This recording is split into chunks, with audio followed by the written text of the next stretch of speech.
Watching Mid-Morning this Wednesday. Well, we hope you're not tired of us. I hope not. We got another. Don't answer minutes. that yet. A new study by the Pew Research Center shows nearly 7 in 10 Americans feel worn out by the amount of news there is these days. Only 3 in 10 say they like the amount of news they get.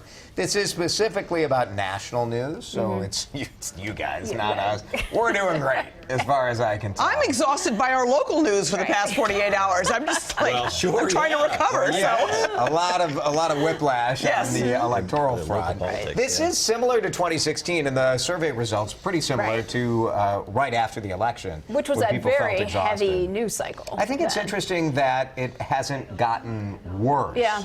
I would have expected more exhaustion because, Esme, the pace hasn't let up. No, I think this is a function of the fact that this is a 24/7 news cycle now. And you've got, if you really want to try and keep up with things, you got to be plugged in 24/7. And who can do that? We got to sleep. Yeah. And Donald Trump starts tweeting at 5 o'clock in the morning. Right. So there you go. So there's some people that are feeling it more than others. The Republicans and people who think the media isn't doing a good job, women. But the one that surprised me most is people who don't follow the news closely are the ones that are feeling the most worn out by that. Any thoughts on why that could be? I just think it's crept into more casual conversation. Right. Yes. I think maybe in years past we're talking about sports, we're talking about the weather, and now it's pretty much politics. Like that is every conversation it seems to be in my life. I would love to talk about sports more. Please ask me about that. Not the weather. I've got enough. But yeah, I feel like even people that aren't following the news, you heard about some crazy tweet like that creeps into your water cooler conversation. Well, it creeps into your Facebook feeds. Well, if you're that just too. trying to look at vacation photos, it creeps into your Twitter feed.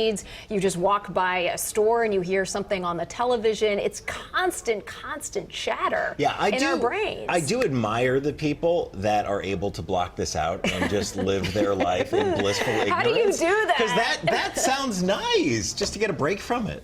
I do think we way overestimate the number of people who follow all of this closely. All of it, sure. People are, I mean, I they're just think too about, busy. like I They're think about too the other busy. parents at my Yes. kid's soccer team, right? Yes. Where, They're like, you have- busy people. Yeah, you have 2 doing parents important working, things. you're Yes. trying to get one kid to one practice, the other kid to this thing. And get dinner on the table. Get dinner on the table. And so you're Or dinner just in the not- car. I don't know if you're following any of this, Right. where you're hearing some of it. So I sometimes wonder when people say, now, certainly a lot of people are exhausted by it, but some people, I think, when you're asked, are you exhausted by the news? Are you getting the right amount of news? Or are you neutral? I think people are more inclined to say you're exhausted by it. It feels right the way the culture is right now. Yeah. Leading questions. Yeah. It's a little leading. I Pollsters. object.